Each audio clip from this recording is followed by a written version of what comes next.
Man, I like this movie. Nobody cares. Part 2. Here we go. The worst movies of 2023. Rest assured, I got a full top 10 worth of peak dog shit, but I'll run through some other bad movies that didn't quite make the cut. Here are 7 dishonorable mentions. Barbie, not the worst, but also not good. Already reviewed it. Ryan Gosling was great, but yeah, this was dumb. I'm just so tired. The Sound of Freedom, aka the Lifetime version of Denis Villeneuve's Prisoners. This movie got potentially the most idiotic reception of the entire year, which is saying a lot. If you don't like this movie, I guess that just means that you support child trafficking. What? You had people saying stupid shit like that, and then of course you got all those bots in the comment section of every review channel just saying, review Sound of Freedom.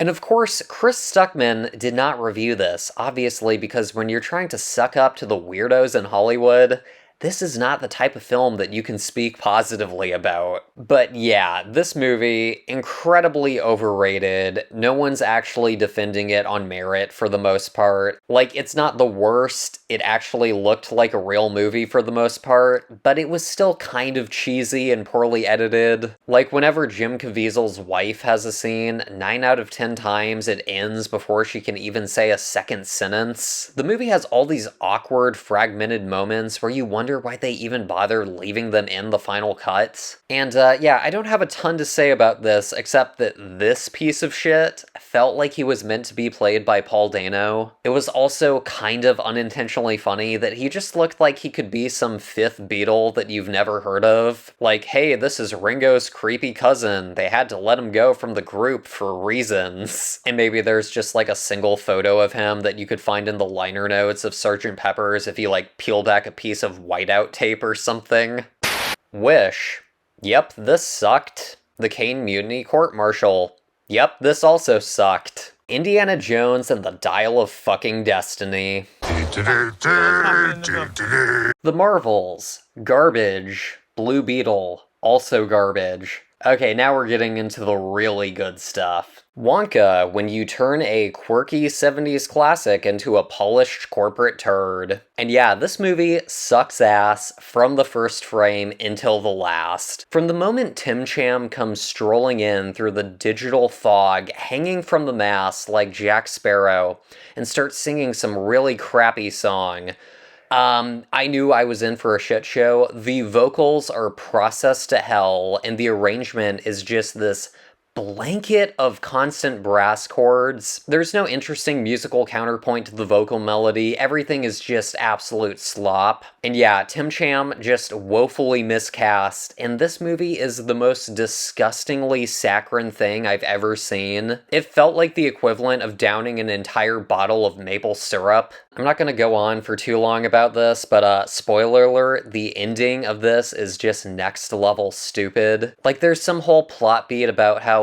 Wonka wanted to make chocolate with his late mother, and he finds a message from her on a candy bar at the end that says something to the extent of, "The real chocolate was the friends we made along the way." And I was shocked. I was like, wow, they actually went there.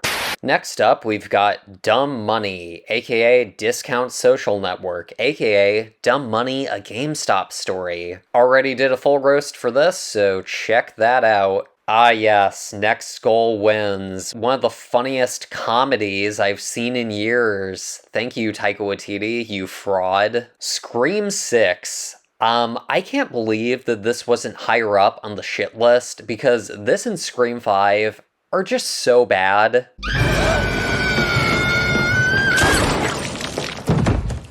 I still prefer the Babadook.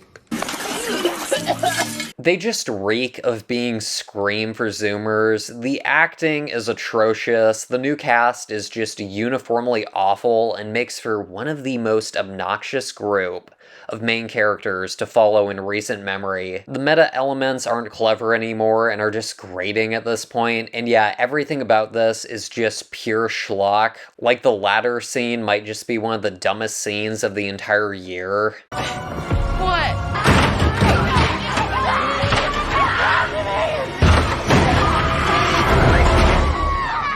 Are you serious?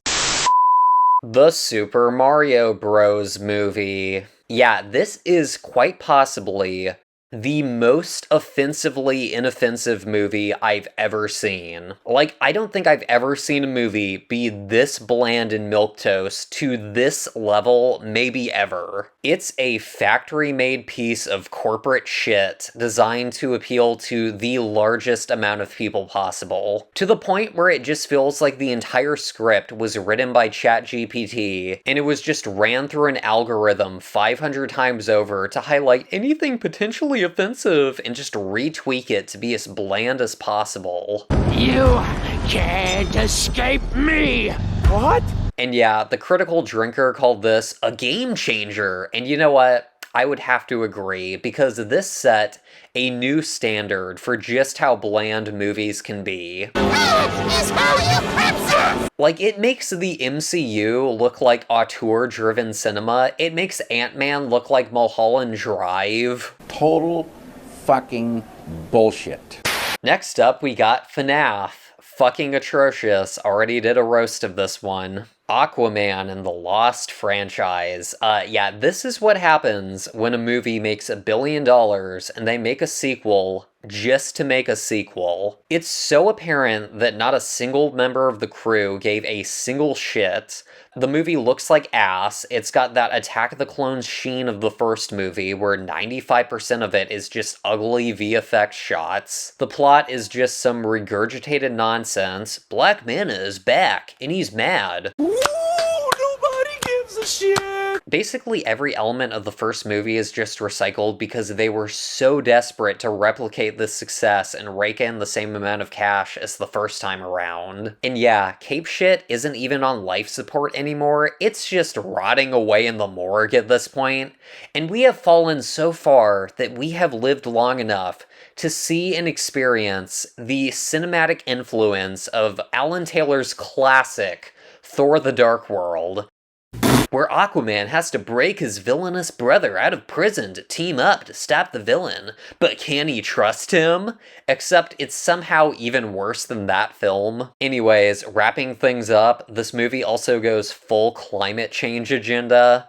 Black Manta is releasing too many greenhouse gases, bro. And the movie literally ends with Aquaman speaking at the UN, talking about protecting the environment, bro. It felt like I was watching a WEF video. Like, I'm surprised that Klaus Schwab was not in the background in a cameo appearance. You always have to hope for the best and to prepare for the worst. Yeah, I bet you do, asshole. Next up, we got Rebel Moon Part 1, A Child of Fire, and holy fucking crap, was this ever awful. Now, I know I got a few diehard Snyder fans in my audience, but you know what? I don't pander to anyone on this channel, and you get what you get here. This was Army of the Dead tier zaddy. This makes Sucker Punch look like a freaking masterpiece. I have about 20 bullet points of notes that I took from when I thought I would do a dedicated review from this, so yeah, I'm just gonna read those verbatim because I think I've purged most of this movie from my mind already, so yeah, let's see what I have here. Anthony Hopkins' narration to make it feel like Thor: The Dark World. 1,000 kings ruled. Long before the birth of light, there was darkness. Terrible RX screens made it look like The Mandalorian. Discount Inglourious Bastards opening. Yeah, that was embarrassing. Dario Naharis with partial bowl haircut. Instantly boring. Talking about farming. Okay, yeah, this movie doesn't even establish its characters before they're going off on these fucking 5-minute scenes talking about, well, we didn't yield enough crops to hand them over to the discount empire. What about the farm? I'm like, dude, this is so fucking boring. I don't care about these freaking farmers. What is this scene?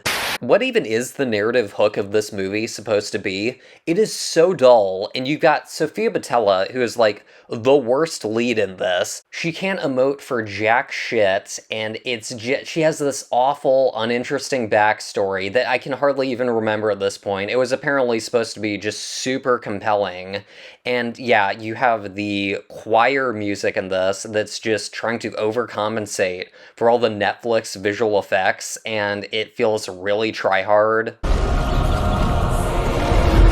Wow. Running through more of my notes, dialogue is uniformly atrocious. It feels like Rogue One meets Rings of Power. The Emperor looked like Will Ferrell for some reason. That's in my notes. Random elements of the frame were out of focus for some reason.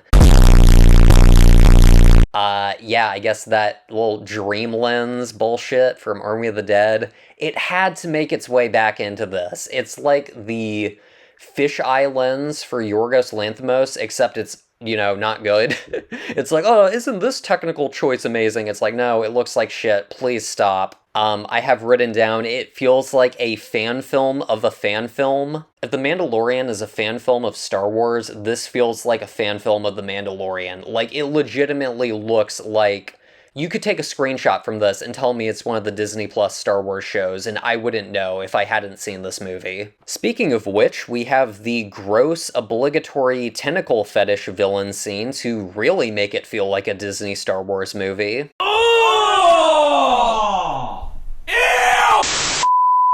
The world building in this film is just next level lame. It feels so forced when they just title things like The Mother World. Everything about it is just so uninspired. You have some scene where the characters are talking about the currency and saying, that'll cost you 300,000 dirhams. And it's, dude, it's like the Maze Runner, which I think I read like 2 pages of before I just threw the book against the wall because it was so fucking lame.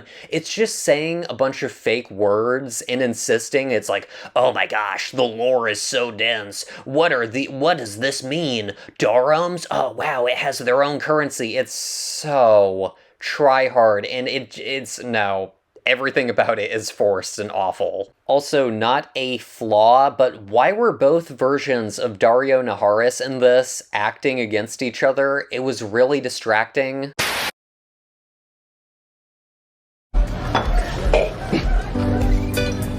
Is this your owner? Move on, he's not for sale. Everything's for sale in this place, so how much? You know, I have a room upstairs with relatively clean sheets. It's a very generous offer, but I don't think so. I guarantee you by morning, you're going to be begging me for more. What the hell is this? This sucks. A few final bullet points here. Bird dragon taming and flying scene. Yeah, that was weird. It was very discount Buckbeak's flight from Prisoner of Azkaban. Except its face was like Polar Express levels of uncanny CGI. I don't know what the fuck that thing was supposed to be. It was so creepy. Unintentionally so in a lot of ways. And yeah, it will haunt my dreams for the rest of my life. What the hell was that? Daddy, chill. What the hell is even that? Also, the human-spider hybrid scene that went on for 5 minutes with some fight scene for no reason, because, oh no, the ladies who they just met, her child was kidnapped. What kind of introduction scene was that? I don't even know who that character is, and she's just fighting this abomination of a spider-human thing, and it goes on for a fucking eternity. Everything about this was just awful. You have Ray Fisher, who just shows up for some reason, with a bunch of makeup on his face, and he's just standing on this nebulous background where there's just blue mist behind him and some floating half CGI boxes. The production design is just atrocious, just everything about this awful. And yeah, I can't wait for part 2, The Scargiver. Yeah, I'll definitely be suffering through that. Can't wait. And for our runner-up, we have Strays, which I did a full review on, so check that out if you want to. I use the term R-rated movie for infants quite a bit, and I don't think I've ever seen a film quite epitomize that genre quite like Strays. And without further ado, in a year full of shit, picking the worst film was actually incredibly easy. Number 1, one of the worst films I've ever seen in my life, The Flash. Step back, I think I'm gonna vomit! I can't even convey in words just how viscerally violating the cringe of this film is. It is absolutely autism squared. No, scratch that. It is autism cubed. And I'm very glad that I can finally pull a few clips that I didn't have in my original review for this when it was still in theaters, because everything about this is just so embarrassing that I can't even believe it got made.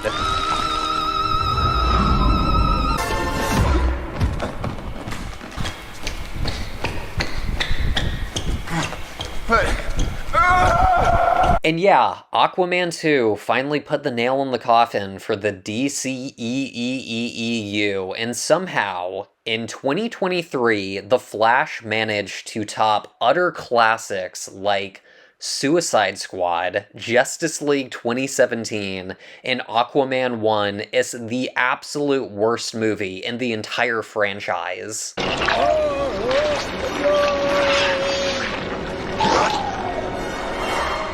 Good riddance. And yeah, I don't even know what else to say, man. It's The Flash. It's one of the shittiest looking films ever made. It's one of the worst lead performances of all time. I can't even convey the awfulness. So I'm just gonna play the opening scene and let the movie speak for itself. The PB and BRHC on a roll? Okay, so PB would be peanut butter, I'm assuming? Yes. BR, bananas, raisins, H, honey, C, cheese on a roll. The PB and BRHC on a roll. BR, bananas, raisins, H, honey, C, cheese on a roll. PB would be peanut butter, I'm assuming?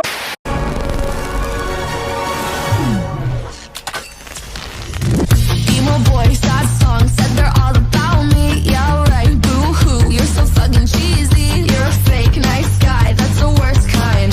Fine girls with nice eyes ruin their lives. Twinkle, twinkle, little bitch, I wish you didn't exist.